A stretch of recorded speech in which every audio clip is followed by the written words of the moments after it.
Bonjour à tous, j'espère que vous allez excellemment bien. Aujourd'hui, on se retrouve pour parler football. Et oui, on va revenir sur la troisième journée de la Coupe du Monde de football féminin. Alors, la vidéo arrive un petit peu en retard, mais j'enregistre, il est que 20h50. Nous sommes samedi 22 juillet et tout simplement parce qu'il y avait le Tour de France. Donc, il y a deux matchs que je n'ai pas pu voir.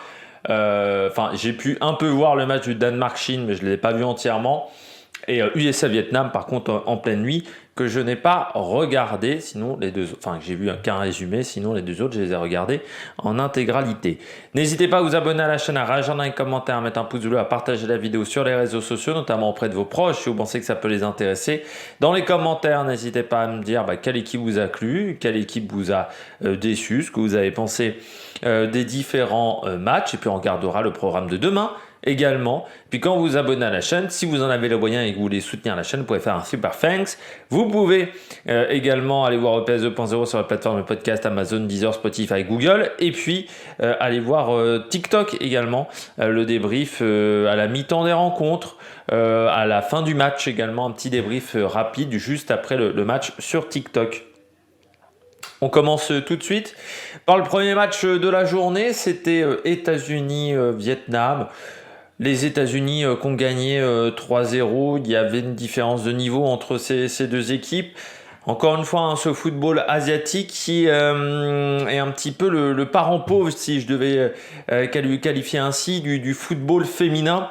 L'Afrique est, je pense, plus en avance que le football asiatique, à part le Japon. Je dirais que sinon, c'est un petit peu compliqué quand même pour le football féminin asiatique. Le Vietnam, qui n'avait jamais participé à la Coupe du Monde chez les garçons, donc qui a profité de l'élargissement de la Coupe du Monde chez les filles pour se qualifier, puisque maintenant on est à 32 équipes. Je rappelle qu'en 2019, il n'y en avait que 24. Mais ça a été compliqué avec vraiment une domination des États-Unis.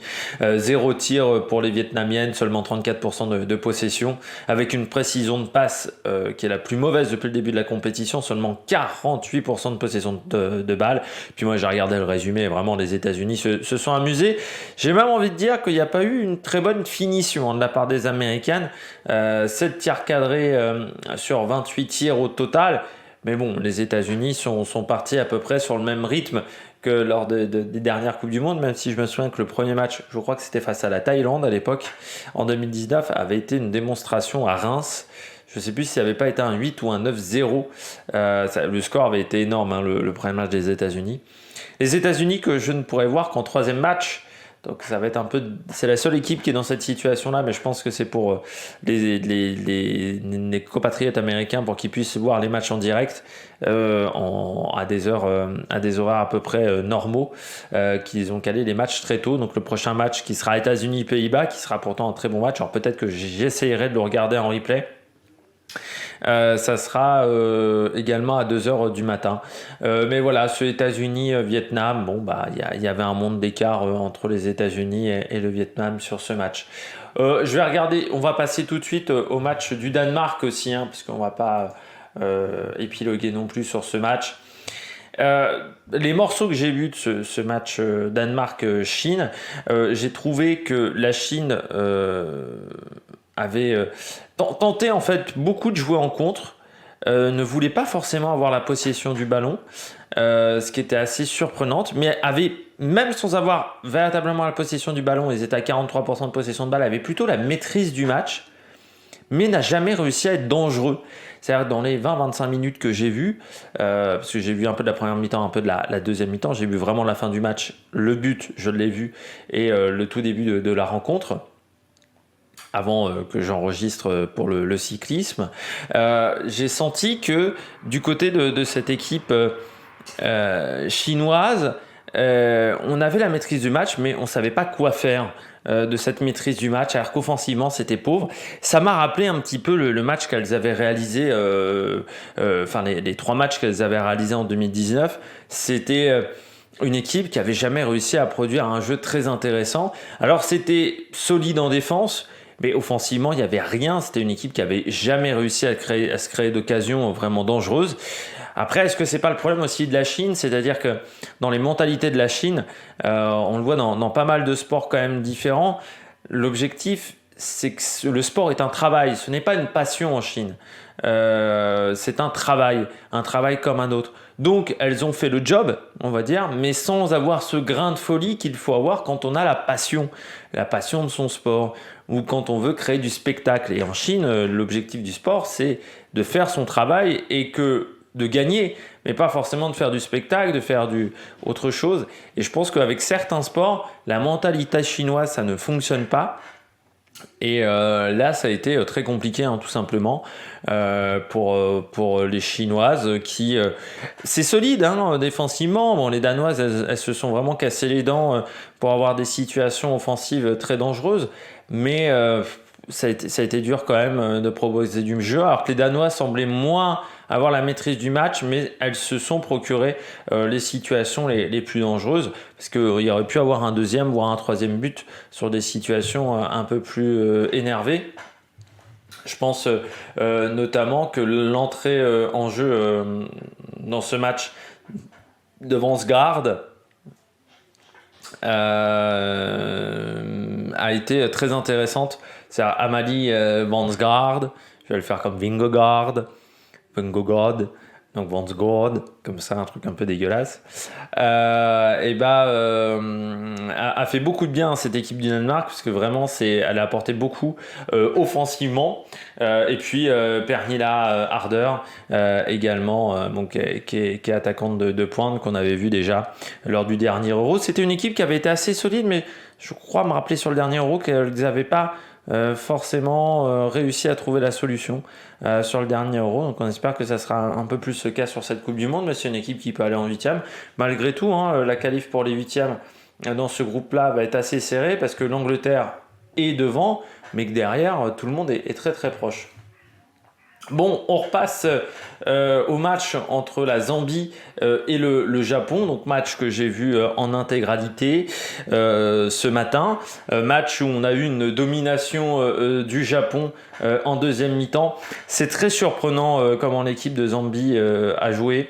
En première mi-temps, c'était pas top, mais on sentait que c'était une équipe qui voulait s'accrocher et qui voulait garder le 0-0 le plus longtemps possible. Mirazawa marque le but à la 43e, qui fait beaucoup de bien aux Japonaises qui avaient du mal à trouver la situation, mais je m'attendais pas quand même à un 5-0 sur cette rencontre. En deuxième mi-temps, vraiment les Zambiennes ont complètement lâché. Notamment la gardienne, je crois que c'est assez significatif de la gardienne qui a lâché son match. On a du mal à comprendre pourquoi. J'ai l'impression que la causerie de la mi-temps de l'entraîneur n'a pas fonctionné. En même temps, entraîneur qui est dans des sombres histoires, ça c'est toujours le problème du football africain, hein. Les histoires pas top, et puis il y a leur meilleure joueuse qui a été exclue du groupe parce qu'elle voulait que les sommes dues soient payées, hein. Et ça c'est toujours le problème aussi des fédérations africaines. Mais ça a été un match vraiment compliqué, avec offensivement il n'y a rien eu, c'est-à-dire je peux pas noter offensivement, hein, 0 tir et 25 tirs pour 11 cadrés pour les Japonaises. Ce que j'ai aimé, hein, du côté de la Zambie, ça va aller assez vite, parce qu'il n'y a pas grand chose que j'ai aimé du côté de cette Zambie, à part le rôle de la gardienne. Elles ont pas été mauvaises en première mi-temps sur le défi physique, mais ça a tenu 25 minutes, 30 minutes. À bout de la 30e minute, tu voyais déjà des joueuses avec la bouche vraiment ouverte qui tentaient de retrouver leur souffle. Ça, c'était vraiment pas simple. Dans les choses que j'ai pas aimées, en défense, c'était catastrophique. Elle laissait beaucoup trop de temps aux Japonaises. C'est déjà le cas du Costa Rica, mais alors là, c'était un niveau au-dessus. Il y avait aussi la défense au niveau tactique, c'était pas bon du tout. C'est-à-dire que la défense avait tendance à faire beaucoup d'erreurs au niveau tactique. Ce que j'ai vu d'autre aussi de pas top, cette deuxième mi-temps qui est vraiment catastrophique, c'est-à-dire c'est pas du niveau d'une Coupe du Monde, avec des joueuses qui étaient passives, mais vraiment passives sur les actions des Japonaises. Les Japonaises ont pas dû forcer leur talent véritablement pour marquer dans ce match. Il y avait beaucoup trop de précipitations. Aussi, pas assez d'agressivité en défense, beaucoup de précipitation sur les quelques ballons de relance qu'elles ont eu, mais là encore, ça a été extrêmement faible, ces ballons. Alors, elles ont 40% de possession de balle, mais il faut l'expliquer aussi. Ça faisait de la passe à 10, mais au niveau de la défense. Vraiment, dans les 30 derniers mètres, il n'y a eu aucune action de la Zambie. Donc ça a été catastrophique. Du côté des japonaises, moi ce que j'ai aimé, c'est qu'il y a beaucoup de vitesse de course. Ce sont des joueuses qui sont dynamiques, qui sont très rapides. Donc forcément c'était très intéressant. Et les coups de pied arrêtés, alors c'est rare dans le football japonais, mais les coups de pied arrêtés ont très bien marché. Ils étaient très bien tirés. Mais en plus, elles ont été dangereuses sur ces situations de coups de pied arrêtés. Notamment le premier but refusé par la VAR. C'est une situation de coup de pied arrêté, mais qui est extrêmement bien tirée. De toute façon, au Japon, on sait bien tirer les coups de pied arrêtés. Le problème, c'est que souvent, ça manque de monde dans la surface de réparation, ça manque d'impact physique dans la surface de réparation. Mais là, comme les ambiances n'étaient pas très grandes, ça a marché. Par contre, il y avait une justesse technique, mais ça, je pense que c'était parce que c'était le premier match, qui n'était pas toujours bonne. Et puis, ce que j'ai marqué, c'est trop perso. Vous savez le truc que vous reprochez quand vous faites du foot avec des potes, c'est qu'il y a pas mal de joueuses qui avaient tendance à garder la balle et à vouloir se mettre en avant par rapport à leurs coéquipières. Surtout en première mi-temps, c'était un peu moins le cas en deuxième mi-temps, mais je trouve qu'il y a beaucoup de joueuses japonaises qui n'ont pas assez joué collectif offensivement et qui ont voulu vraiment faire leur action personnelle devant. Et c'était pas vraiment l'idéal. Et puis j'aurais aimé un peu plus de vitesse par contre dans les transmissions. Je trouvais que les passes étaient lentes, c'est-à-dire que les courses étaient rapides mais les passes étaient lentes. C'était souvent des passes dans les pieds. Il y avait rarement des passes véritablement en profondeur dans le jeu japonais. Donc il aurait fallu peut-être tenter ce genre de choses. Mais bon, après elles ont gagné leur match. Deuxième match face Costa Rica, ça sera déjà un niveau au-dessus, parce que pour moi le Costa Rica c'était quand même au-dessus du Japon par rapport au match face à l'Espagne. Puis bien entendu la finale ça sera face à l'Espagne, ça sera le troisième match, mais ça m'étonnerait pas que ces deux équipes-là, le Japon et l'Espagne, soient déjà qualifiées au bout de deux rencontres dans ce groupe qui est quand même assez déséquilibré. Du côté de mes joueuses du match, du côté du Japon, moi j'ai bien aimé Nagano en milieu de terrain qui a eu pas mal d'impact quand même sur le jeu, qui touchait beaucoup de ballons, donc ça c'était bien. Et puis j'ai moins aimé par contre même Ueki, mais au final entre Tanaka et Ueki, j'ai pas trouvé que les deux étaient très performants. Je trouve qu'elles ont gâché pas mal d'occasions. Ueki, elle marque un but, mais vraiment sur la fin de match. Sur le penalty, sinon ça a été je trouve très compliqué. Elle a raté vraiment des grosses occasions où elle faisait souvent des mauvais choix. Tanaka était un peu plus performante dans ce domaine-là, mais c'était pas dingue non plus. Donc je trouve que au niveau attaquante de pointe, c'était pas exceptionnel du côté du Japon. Faut quand même rappeler que le Japon sort quand même d'une dernière Coupe du Monde en 2019 qui n'avait vraiment pas été bonne. Les Jeux Olympiques, des quelques bouts de match que j'avais pu voir des Jeux Olympiques, je crois pas me souvenir que c'était dingo non plus du côté du Japon chez les filles. Mais je me souviens de l'équipe de la Coupe du Monde 2019 avec la France, c'était les deux équipes qui avaient produit vraiment le moins bon football. On continue avec cette équipe de Zambie. Alors vous allez me dire, c'est assez exceptionnel. Pour moi, la meilleure joueuse du match, c'est Musonda. C'est Catherine Musonda qui, en première mi-temps, a fait une très bonne rencontre. En première mi-temps, c'est du solide. Elle se prend un but, mais deux buts si tu comptes le but endé par la VAR, mais il y a vraiment deux occasions de but. Mais je trouve que elle fait vraiment un très bon début de match. Elle sauve la patrie à plusieurs moments. Par contre, en deuxième mi-temps, c'est catastrophique. Alors déjà qu'elle avait tendance à faire des sorties peu académiques. En deuxième mi-temps, c'était un festival. Sur la situation du carton rouge, il semblerait que le premier carton jaune n'ait pas été annulé par l'arbitre. Donc elle est considérée que c'était quand même un jeu dangereux malgré le fait que techniquement l'action n'avait jamais eu lieu vu que l'action était arrêtée à la première faute de la japonaise. Donc je trouve ça assez surprenant d'avoir conservé le jaune. De toute manière pour moi le rouge était justifié. La deuxième faute c'était rouge pour moi. Je comprends même pas qu'on lui ait mis un jaune. Pour moi c'était rouge. Parce que tu vois bien qu'elle crochette les pieds quasiment volontairement de la joueuse japonaise. Donc pour moi c'était rouge, donc de toute manière la suspension. Mais j'étais assez surpris que le premier carton jaune n'ait pas été annulé par l'arbitre, vu que l'action techniquement n'avait pas eu lieu. Par contre, donc du côté de Musonda, oui, elle a sauvé la patrie à plusieurs reprises, mais en même temps, je ne vais pas mettre une joueuse offensive. Banda, par exemple, en attaque, n'a pas eu de ballon. Donc c'était un petit peu catastrophique. Et pour moi, en flop, dans cette équipe de Zambie, c'est la charnière centrale. C'est-à-dire que c'était le laxisme total dans cette charnière centrale, c'est-à-dire Mousazé et Mbamba, qui n'ont jamais été dans le bon timing. La défense, de toute manière, n'était pas bien organisée sur le trois quarts des actions, à part sur quelques coups de pied arrêtés. Et elle laissait beaucoup trop de temps aux attaquantes japonaises. C'est pour ça qu'il y a eu autant de tirs.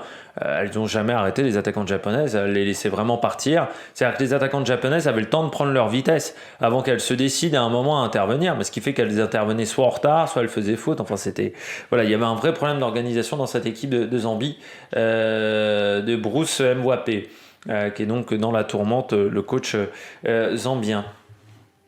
Angleterre-Haïti. Peut-être le meilleur match depuis le début de la Coupe du Monde. Vraiment, hein. Match où c'est la première fois qu'on a eu deux équipes assez proches en termes de niveau dans cette rencontre, avec une équipe d'Angleterre qui a mis du temps avant de trouver la solution, et ça s'est fait sur un penalty de Georgia Stanway, mais elles avaient beaucoup de mal au niveau du milieu de terrain, je trouve, les joueuses anglaises, avec une équipe haïtienne qui a plutôt bien défendu. Alors parfois ça manquait un petit peu de justesse. Des fois la défense était un peu naïve. C'était surtout ça le problème. Mais la défense était vraiment pas mal. Et une équipe d'Angleterre qui devra travailler son milieu de terrain, je pense, dans la suite de la compétition. Mais c'était un match très plaisant à suivre. Les Haïtiennes auraient mérité même le match nul, hein, parce que vraiment c'était très très plaisant à suivre, bien plus par exemple que si on compare au Chine-Danemark. Donc c'est pour ça que pour moi Haïti, le Danemark et la Chine devront s'en méfier, parce que je pense que Haïti est capable de prendre une victoire à ces deux nations-là. C'était vraiment une très très belle rencontre. Ce que j'ai aimé du côté de l'Angleterre, une organisation qui est toujours au poil, c'est-à-dire qu'en défense c'est très très bien organisé, chacun sait ce qu'il doit faire. Ce qui permet donc de récupérer énormément de ballons, parce que le pressing est bien coordonné. C'est un bon pressing collectif. Et ça, c'est vrai que ça fait la différence, forcément, par rapport à d'autres formations où tu as une fille qui part devant et puis tu en as deux autres qui sont derrière, et ça crée des espaces. Là, dans le maillage de la défense anglaise, il faut déjà avoir du talent pour passer le premier rideau. Les Haïtiennes avaient du grand talent pour passer ce premier rideau, parce qu'elles ont vraiment très bien joué là-dessus. Il faut saluer même le travail du coach de l'équipe d'Haïti, Nicolas Delépine, le français, qui a fait un très très bon travail de préparation de ce match, parce que je trouve que tactiquement elles ont posé beaucoup de problèmes du côté de cette équipe d'Angleterre. Du côté de l'Angleterre, moi je trouve qu'il y a eu des soucis de précision. Le jeu pendant très longtemps était stéréotypé aussi, c'est-à-dire qu'elles ne trouvaient pas la solution plein centre. Donc elles ont décidé de ne plus utiliser le centre du tout. C'est-à-dire pendant au moins 60 minutes, c'était passage parallèle, centre, passage parallèle, centre, passage parallèle, centre. Sauf que ça n'a jamais vraiment marché dans la rencontre. Alors quand ça a marché, ça faisait des tirs cadrés, parce que c'est vrai qu'en termes de précision, 21 tirs, 11 cadrés, c'est pas mal. Mais le problème, c'est que c'était jamais des tirs très dangereux ou très puissants. Du côté de cette rencontre, je trouve en passant que le penalty qui a été accordé à l'Angleterre était un petit peu gentillet. Il y a beaucoup de pénaltys depuis le début de la compétition. Après, il fallait le retirer. Alors ça, c'était déjà le cas il y a 4 ans à la Coupe du Monde. Je me souviens du nombre de pénaltys qui avaient été retirés avec la VAR. C'est encore le cas, parce qu'on est très tatillon sur les gardiennes et sur ce genre de choses. Ce qui fait que maintenant, pour arrêter un penalty, il faut qu'il soit mal tiré. C'est un peu ça, parce que la gardienne n'a quasiment plus aucune chance d'arrêter des pénaltys avec les nouvelles règles, du fait qu'il ne faille pas bouger. Qu'il faille garder un pied sur la ligne blanche. C'est un petit peu compliqué là-dessus. Mais oui, et puis physiquement, ces Anglaises, elles ont deux poumons. Et puis le banc, c'est vrai qu'il y a une densité quand même dans cette équipe. Pourtant, Ellen White, par exemple, a pris sa retraite. Vous avez des filles qui sont blessées au milieu de terrain.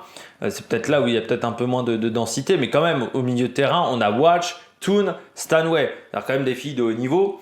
Devant, Hemp, Kelly, Rousseau, ça marche très très bien. Et puis Rousseau, en plus, ça fait un gros match. Quand vous voyez quand même le 11, que vous voyez les remplaçantes, vous vous dites, waouh, une Lauren James, par exemple, qui a fait une belle rencontre là, donc elle est remplaçante.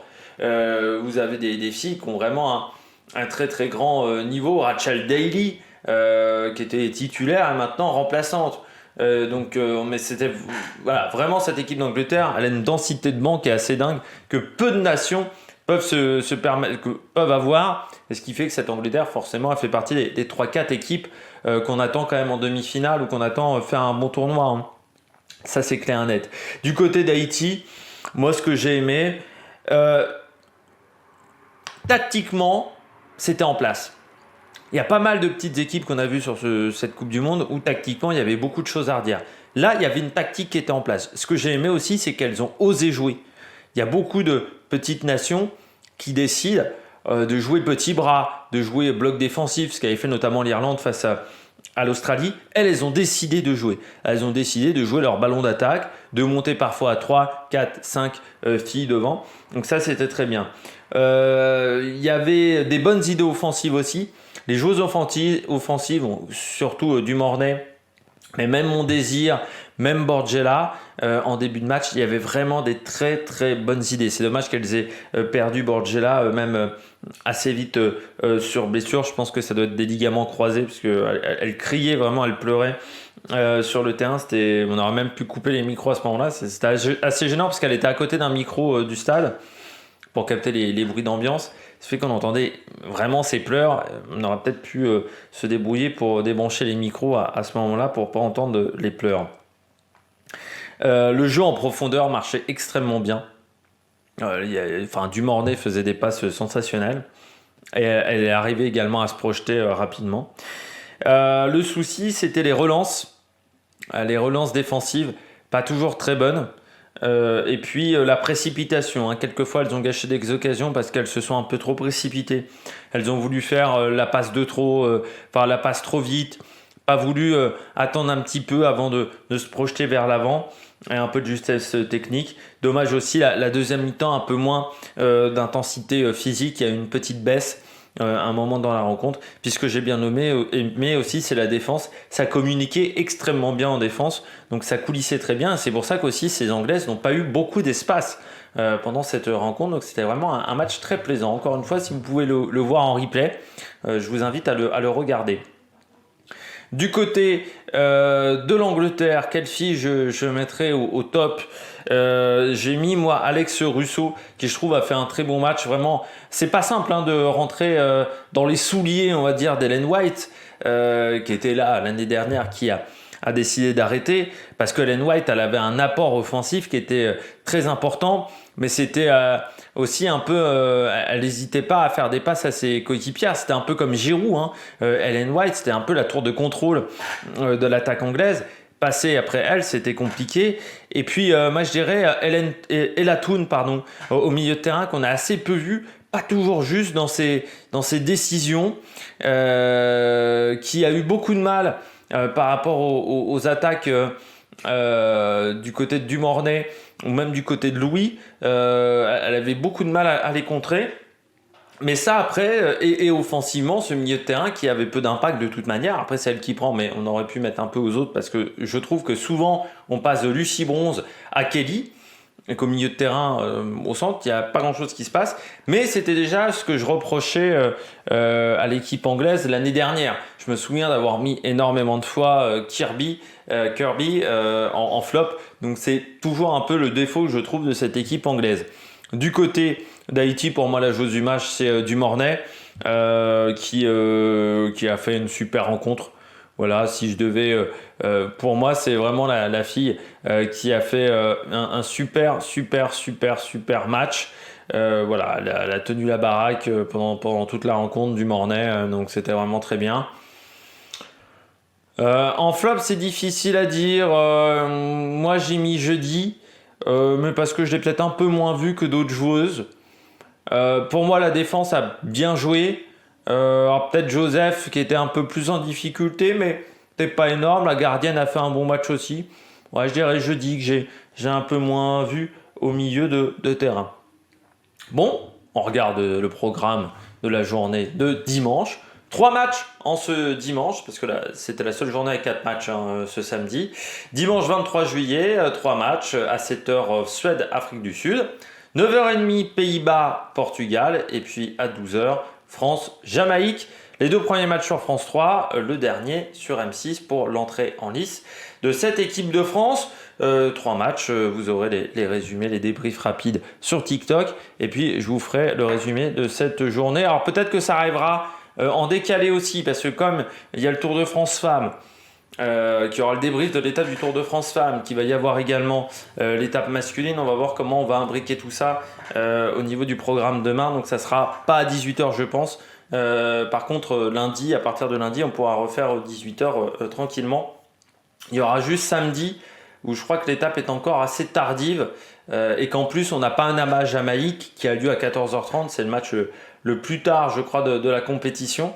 Parce que ça doit faire genre un 23h départ du match. Donc voilà, on regardera ces 3 rencontres, donc Suède, Afrique du Sud, Pays-Bas, Portugal et France, Jamaïque. Ça sera donc demain à suivre sur la chaîne, débrief de ces 3 rencontres sur YouTube. Et puis n'oubliez pas le programme également du Tour de France femmes et hommes. Nous, on se retrouve donc pour de nouvelles aventures. N'hésitez pas à vous abonner à la chaîne et à réagir dans les commentaires. À la prochaine sur l'Amérique Production. Ciao, ciao.